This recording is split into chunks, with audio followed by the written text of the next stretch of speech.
नमस्कार दोस्तों, आर्डो एडुटेन के यूट्यूब चैनल पर आपका स्वागत है। जैसा कि आपको पता है, हमने एसएस टीजीटी के लिए क्लास शुरू कर रखी थी। पॉलिटी का जो कुछ पोर्शन जो सिविक्स का है, जिसमें से मोस्टली क्वेश्चन बनते हैं, वो हमने कवर करवा दिया है। लेकिन कुछ पोर्शन जो इंपॉर्टेंट है पेपर के हिसाब से, वो पेपर के जस्ट पहले दिया जाएगा, क्योंकि वहां आप फोरटाफिकेशन वाला होता है, आप आराम से उसको याद कर सकते हैं और आप ज्यादा से ज्यादा मार्क्स ले सकते हैं। लेकिन उसके बाद जो मेन जो क्वेश्चन है वो है हिस्ट्री का। हिस्ट्री से कम भी 20 क्वेश्चन आते हैं। अगर हम बात करें एस्टेट की, तो वहां जो क्वेश्चंस आते हैं 15 से 20, यानी मैक्सिमम 150 में से 20 क्वेश्चन आना एक बहुत बड़ी बात है। और उस पूरे में से 20 लेना एक चैलेंज भी है। लेकिन हम कोशिश करेंगे कि आपको 20 में से 20 कैसे मिले। लेकिन उससे पहले मैं आपको कैटेगराइजेशन बता देता हूं। हिस्ट्री का तीन भागों में बांटी गई है। पहले है एंशिएंट हिस्ट्री, दूसरा है मेडिवल हिस्ट्री, मध्यकालीन भारत, और तीसरा है मॉडर्न हिस्ट्री। ये तीनों हिस्ट्री के जो पोर्शन है वो वहां से हम कवर करेंगे। लेकिन जहां से ज्यादा से ज्यादा क्वेश्चन आते हैं वो है मॉडर्न हिस्ट्री, क्योंकि मॉडर्न हिस्ट्री से लगभग 12 से 13 क्वेश्चन आते हैं। और आते कौन से हैं, ये कि ये कब हुआ, दूसरा ये किताब किसने लिखी, ये चीजें किसने बताई, वो सारी चीजें आती हैं। पुर्तगीज कब आए, ब्रिटिशर कब आए, डच कब आए, फ्रेंच कब आए, वो सारी चीजें आती हैं। ठीक है, शुरुआत करने से पहले मैं आपसे एक रिक्वेस्ट करूंगा कि आप आर्डो एडुटेन के यूट्यूब चैनल को सब्सक्राइब कीजिए। वहां से हमें मोरल सपोर्ट मिलेगा और इस सीरीज को कंटिन्यू करने में हमें बहुत मजा आएगा। रिक्वेस्ट करते हैं और आर्डो एडुटेन के चैनल को सब्सक्राइब कीजिए। अब शुरुआत करने से पहले मॉडर्न हिस्ट्री में मैं आपको एक थोड़ा सा यह बता देता हूं कि मॉडर्न हिस्ट्री में शुरुआत कैसे हुई थी। मॉडर्न हिस्ट्री की शुरुआत मानी जाती है 1707 से, लेकिन उससे पहले एक पूरी बैकग्राउंड पिक्चर तैयार हो चुकी थी। वो कैसे हुई थी, क्योंकि उधर से ब्रिटिशर आना शुरू हो चुके थे, दूसरा इधर से जो मुगल्स थे, जो अकबर का, औरंगजेब का जो टाइम पीरियड था, वो डिक्लाइन की तरफ चल पड़ा था, यानी वो खत्म होने की तरफ चल पड़ा था। क्योंकि जो मुगल्स थे वो इतने कमजोर हो चुके थे कि जो उनकी लेगेसी है, जो उनका आगे का जो रूलर्स हैं, वो इतने अच्छे नहीं थे और इतने अच्छे से रूल नहीं कर पा रहे थे, जिस वजह से जो ब्रिटिशर है या दूसरी यूरोपियन पावर है वो सुपरमेसी की तरफ जा रहे थे।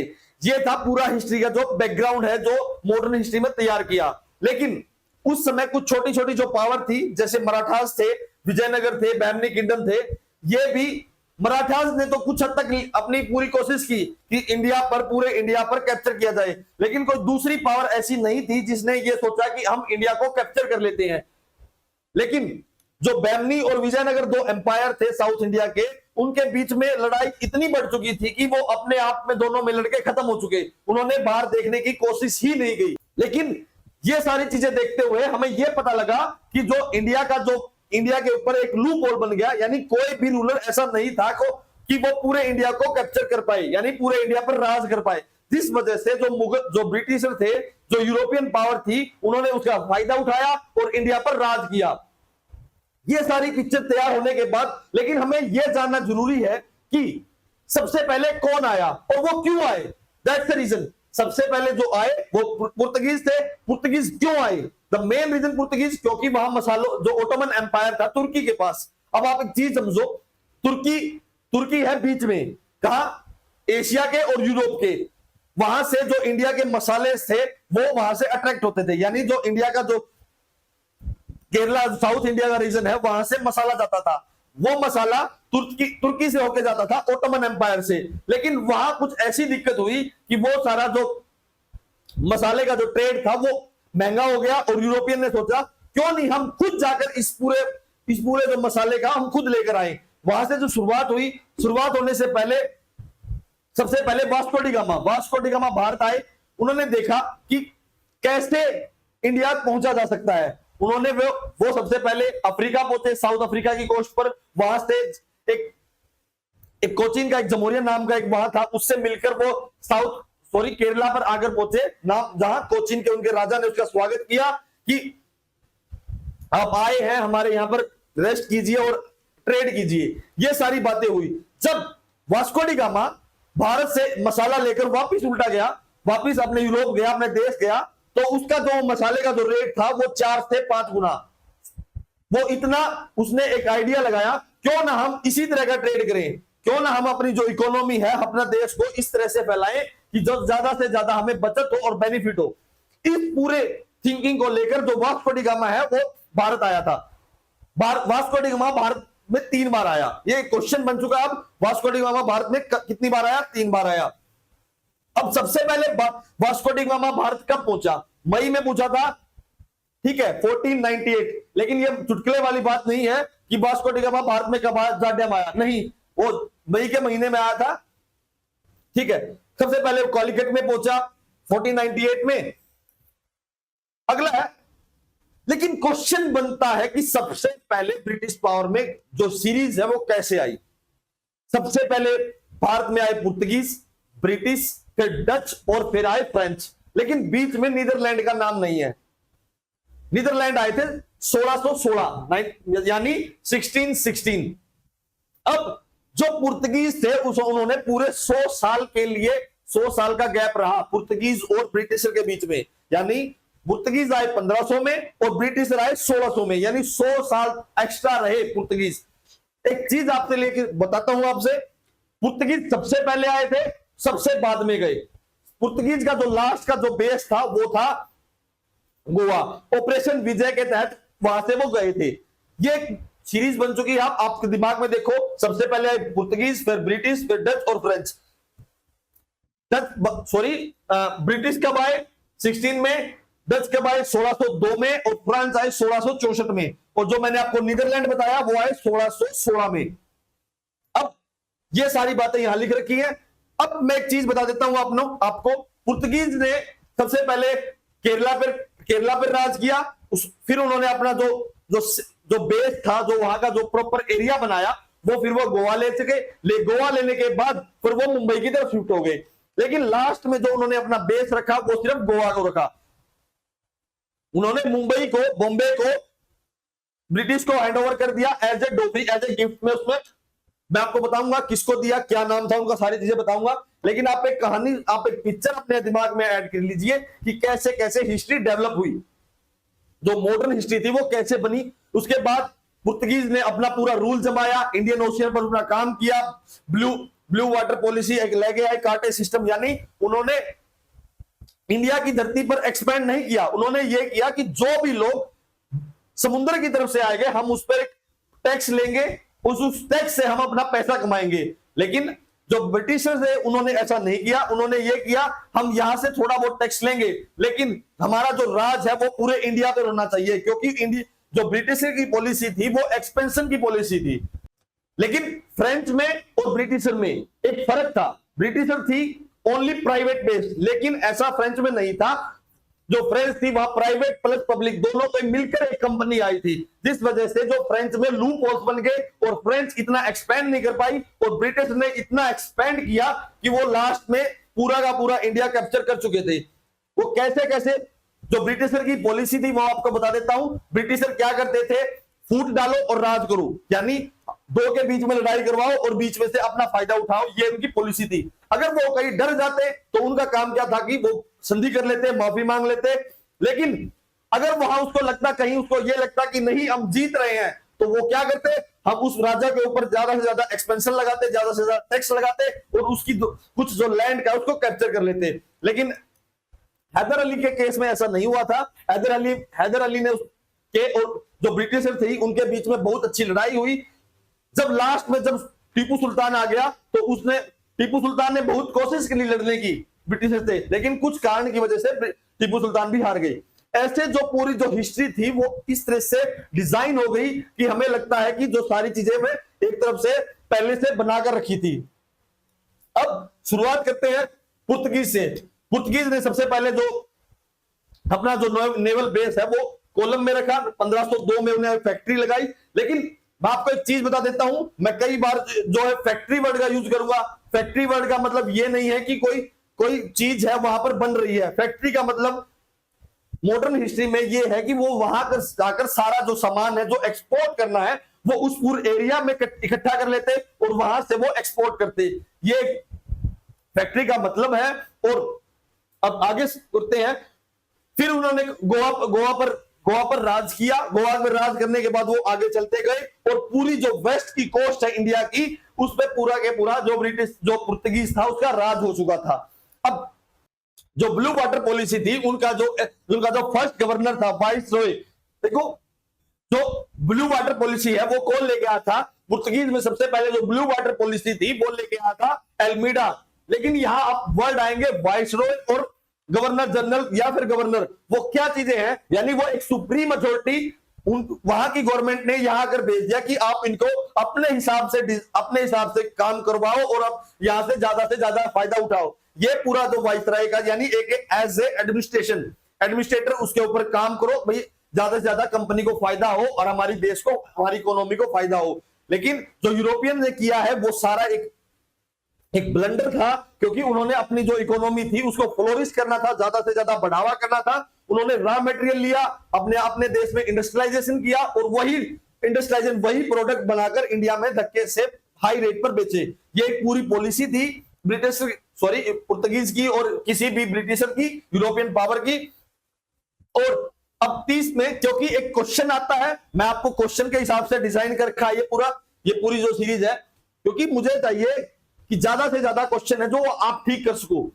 दूसरा, अब क्वेश्चन आता है कि पुर्तगीज भारत में कौन कौन से फल या कोई प्रोडक्ट कौन कौन सा लेके आए। जैसे तंबाकू लेके आए थे, ठीक है, पोटैटो, आलू लेकर आए, बेज लेकर आए, टमाटो, स्वीट पोटैटो, जो और दूसरा लेकर आए जैसे चिली पेपर, ठीक है, अगला पपाया और एक चीकू जो लेके आया था। लेकिन सारी चीजें याद रहती हैं भाई, चीकू जो लेकर आए थे वो पुर्तगीज लेके आए थे। ऐसे ही प्रिंटिंग प्रेस का जो आविष्कार था, जो इंडिया में प्रिंटिंग प्रेस जो इंडिया में लेके आए वो पुर्तगीज ही थे। और सबसे पहले अखबार जो छापना जो शुरू किया वो पुर्तगीज ने ही किया था। ब्लू वाटर पॉलिसी मैंने आपको बताया एक कार्टेज सिस्टम था, यानी जब अगर कोई जहाज इंडिया से बाहर जा रहा है तो उस पर एक टैक्स लेंगे और उस टैक्स से हम अपना जो दूसरा एडमिनिस्ट्रेशन का खर्चा वो निकालेंगे और हमें उससे फायदा होगा। उन्होंने एक पॉलिसी बनाई कि हम इंडियन ओशियन पर पूरा राज कर लेंगे, क्योंकि पुर्तगीज के पास एक नेवल सुपरमेसी थी, जो नेवी थी वो बहुत फ्लोरिश थी और बहुत बड़ी थी। उस वजह से उन्होंने पूरे इंडियन ओशियन को कैप्चर करने की कोशिश की कि हमारा इस पर राज हो। तो इसी वजह से आज भी इंडियन ओशियन पर लड़ाई चलती है। जैसे India, China, US, Germany, France और ऑस्ट्रेलिया, ये लगभग जो जितनी भी बड़ी इकोनॉमीज है वर्ल्ड की, ये सारे इंडियन ओशियन पर आकर अपना राज करना चाहते हैं, क्योंकि इंडियन ओशियन में ढेर सारे नेचुरल रिसोर्सेज है, जैसे ऑयल है और अदर दूसरे रिसोर्सेज है, वो सारे इंडिया में मिलते हैं। और दूसरा एक पॉलीमेटेलिक नोड्यूल्स, एक तरीके का नोड्यूल्स है, एक तरीके का मेटल है जो एनर्जी प्रोड्यूस में बहुत ज्यादा काम आता है। ये थी पूरी इंडियन ओशियन की इंपॉर्टेंस। अब एक पुर्तगीज के साथ जैसे ही ब्रिटिशर आए, उनकी लड़ाई होना शुरू हो चुकी थी। एक बैटल हुआ, बैटल ऑफ सवाली। कब हुआ? 1612 में। किसके साथ? ब्रिटिशर के साथ। क्योंकि ब्रिटिशर चाहते थे कि हमारा राज हो, लेकिन पुर्तगीज चाहते थे कि नहीं, ये हमारा राज है। इस वजह से जो बीच में जो कॉन्फ्लिक्ट आया वो इस वजह से आया था। जो ब्रिटिशर थे वो जो मुगल्स की कोर्ट में जाकर जो वहां के रूलर थे उसको समझाना शुरू करते थे। वहां जब रूलर थे जहांगीर के बाद आए थे शाहजहां, और शाहजहां के बाद औरंगजेब। लेकिन जब जहांगीर और शाहजहां का टाइम पीरियड चल रहा था तो ब्रिटिशर ने पूरा इन्फ्लुएंस करने की कोशिश की कि कैसे ना कैसे करके हम एक बार ट्रेड में आए, ट्रेड के बाद हम अपना चीजें कैप्चर करना शुरू कर देंगे। क्योंकि उस समय जो पुर्तगीज थे उनकी पावर ओवरऑल इंडिया में ये माना जाता था कि भाई हाँ, ये भी बहुत अच्छे लोग हैं और ये भी एक तरीके के रूलर हैं इंडिया में। जिस वजह से जो पुर्तगीज की वैल्यू ज्यादा थी, लेकिन जो ब्रिटिशर थे उसकी वैल्यू कम थी, क्योंकि वो नए नए आए थे, उनको पता नहीं था यहाँ क्या सिस्टम है, जिस वजह से वो सारी चीजें फंस गई। और वही जो कॉन्फ्लिक्ट का रीजन बना पुर्तगीज और ब्रिटिशर में, वो यहां आकर बना था। अब कैसे, मैं एक चीज बताता हूं। अब पुर्तगीज ने पूरा राज क्यों नहीं कर पाए इंडिया पर, वो एक कारण इसलिए बना क्योंकि मिलिट्री कॉन्फ्लिक्ट, क्योंकि जो उनकी नेवल सुपरमेसी थी वो खत्म हो चुकी। अब सभी को राजपथ पता लग चुका था कि नेवी कैसे सुप्रीम होगी, कैसे नई नई टेक्निक नेवी में जुड़ सकती हैं, वो सभी को राज पता लग चुका था। दूसरा, ट्रेड रूट सभी को पता लग चुका था, सभी को पता था कि अफ्रीका के ऊपर से घूम के आना है। इस वजह से जो पुर्तगीज थे वो उनकी जो वैल्यू है कम हो गई। अगला डिक्लाइन ट्रेड मोनोपोली, यानी जो उनका ट्रेड था वो दूसरी जो यूरोपियन पावर्स थी वो आकर करने लगी। करप्शन एंड मिसमैनेजमेंट, एक सबसे बड़ा क्वेश्चन, ये सारी यूरोपियन पावर है उनके साथ करप्शन और मिसमैनेजमेंट। जो विलियम हॉकिंस थे, जो पहले गवर्नर जनरल ऑफ बंगाल थे ब्रिटिशर की तरफ से, उनके ऊपर तो करप्शन के चार्ज भी लगे थे, जिसकी वजह से उन्होंने एकदम से उनको हटा भी दिया गया था। यही कारण था कि जो करप्शन और मिसमैनेजमेंट की वजह से ये सारी यूरोपियन पावर एकदम से फेल हो गई। लेकिन ऐसा ब्रिटिशर में नहीं हुआ था, क्योंकि उन्होंने अपने पूरे सिस्टम को इस तरीके से मैनेज कर लिया कि हर एक चीज को डिजाइन करके कि कैसे कैसे जो ब्रिटिशर है वो फ्लोरिश हो पाए और वो ज्यादा से ज्यादा यहां से ज्यादा पैसा इकट्ठा करे और अपने देश में लेकर जाए। अगला है पॉलिटिकल इंस्टेबिलिटी, वीक लीडरशिप नहीं थी, विजनरी नहीं थी। ठीक है, ऐसा फ्रांस के साथ भी हुआ। फ्रांस के साथ जब दूसरा एंग्लो फ्रेंच युद्ध लड़ रहे थे तो वहां तक तो फ्रेंच सही था, लेकिन वहां से जब डुप्लेक्स वापिस चला गया फ्रांस में, तो ब्रिटिशर थे उनके जो वैल्यू ज्यादा हो गई, क्योंकि वहां उसके पास मैनेजमेंट थी, लीडरशिप क्वालिटी थी। लेकिन डुप्लेक्स के जाने के बाद फ्रांस एकदम से लॉस में चला गया और फ्रेंच की जो पावर थी वो कुछ ही रीजन में रह गई। उसका नाम है, आज वो भी है, वो पुर्तगीज में। यानी जो अगर आपको कहीं किसी का यानी पुर्तगीज का अगर कल्चर देखना तो आप गोवा जाइए। अगला राइजिंग ऑफ कॉम्पिटिटिव पावर, दूसरी पावर का खड़ा होना। तीसरा डिक्लाइन ऑफ लोकल एबिलिटीज या लोकल अलायंसेस, यानी उसी समय विजयनगर एम्पायर और बहमनी किंगडम का डिक्लाइन होना, मराठा पावर का राइज होना, ये सारे जो रीजन थे जिसकी वजह से जो पुर्तगीज फ्लोरिश कर रहा था 100-150 साल से, एकदम से राज कर रहा था इंडिया पर, जो एक तरफा ट्रेड रूट पर राज कर रहा था, वो एकदम से खत्म इसलिए हुआ क्योंकि उनको विजयनगर का जो सपोर्ट मिल रहा था वो मिलना खत्म हो गया। देन अगला है रिलीजियस पॉलिसी।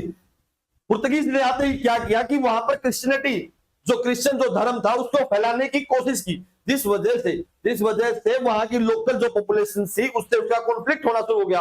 अगर आप हिंदू हो, अगर आपको तो कोई धक्के से आपको क्रिश्चियन बनाना चाह रहा है तो उसके बीच में कॉन्फ्लिक्ट आएगा, जिस वजह से जो पुर्तगीज थी वो जो पावर थी वो कम, उसका लॉस होने लगा। अब आते हैं ब्रिटिश 1600 में भारत में आ गए, लेकिन वहां जब वहां के जो किंग थे चार्ल्स वन और वहां जो कंपनी का हेड बनाकर भेजा, उनके बीच में कोलैबोरेशन हुआ कि आप इंडिया में जाइए और वहां जाकर ट्रेड किए। As a company, private company आई थी, लेकिन बाद में उस प्राइवेट कंपनी ने इतना ज्यादा फायदा उठाया कि वही कंपनी बाद में जाकर पब्लिक हो गई, यानी सरकार का उसमें हिस्सा हो गया और सरकार उसको रूल करने लगी, जिसकी वजह से जो बाद के आप देखोगे जो एक्ट आने लगे, जो रेगुलेटिंग एक्ट आया, पिट्स इंडिया एक्ट आया, चार्टर एक्ट आया 2000, चार्टर एक्ट 1813, फिर चार्टर एक्ट 1833 आए, फिर वो एक एज ए मतलब कंपनी को चार्टर की उसमें रूल होना पड़ा, यानी उस रूल के अंडर काम करना पड़ा, क्योंकि जो वहां के जो वाइसराय थे उन्होंने इतना फायदा उठाया कि जो कंपनी थी उसमें वो लॉस में दिखी, और लेकिन जो उस पर रूल कर रहे थे वो फायदा उठा रहे थे। अब एक रॉयल फरमान जारी हुआ, फर्कुसियार ने उसको पूरी अथॉरिटी दे दी, यानी 3000 रुपए में पूरे बंगाल पर आप ट्रेड कर सकते हो। वो सारी चीजें वहां से जो ब्रिटिश इंडिया का चैप्टर शुरू हुआ, ब्रिटिश कंपनी थी वहां से फर्कुसियार के जो चार्टर एक्ट के बाद देने के बाद जो पूरी ब्रिटिश कंपनी थी वो फ्लोरिश होना शुरू हो गई, क्योंकि उनको एक पक्का जो बेस है वो मिल गया। उन्होंने बाद में जो सिराजुद्दौला वगैरह 1857 प्लासी का युद्ध हुआ, उसके बाद लड़ाई तो हुई, लेकिन उस समय जो ब्रिटिश थे वो इतने ज्यादा फ्लोरिश कर चुके थे, वो किसी के काबू नहीं आए। और उसके बाद जो बैटल ऑफ बक्सर हुआ, वहां से फिर जीत गए, फिर वहां से उन्होंने अवध मिल गया। अवध मिलने के बाद तो क्या था, उन्होंने फिर धीरे धीरे पूरे इंडिया पर एक्सपेंड करना कोशिश, अवध मिलने के बाद उन्होंने पूरे इंडिया पर वो एक्सपेंड और वहां पर जाकर रूल करना शुरू कर दिया। अब ये थी एक ब्रीफ हिस्ट्री ब्रिटिशर की। अब मैं आपको एक ये वर्ड बता दूंगा आपको कैसे कैसे हम पढ़ेंगे इस पूरी सीरीज को। ठीक है, 1800 में विलियम हॉकिंस आए। 1819 में विलियम हॉकिंस ने जहांगीर की कोर्ट में जाकर वहां जाकर एक ट्रेड का एक ट्रेड के लिए साइन किया, साइन करने की कोशिश की, लेकिन वो उसको वहां नहीं मिला। उसके बाद 1813 में उन्होंने फैक्ट्री लगाई सूरत में। सबसे पहले जो फैक्ट्री थी वो कहां लगाई? मसूलीपट्टनम में, लेकिन वो एक टेम्परेरी फैक्ट्री थी। लेकिन जो परमानेंट फैक्ट्री ब्रिटिशर ने लगाई वो सूरत में थी।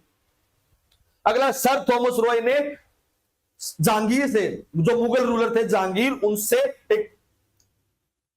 एक ट्रेड का जो है फ्री ट्रेड का उसने साइन करवाया, और वहां वो सूरत में, और जो गुजरात का रीजन था, जो बॉम्बे का रीजन था, वहां ट्रेड करने के लिए परमिशन ली।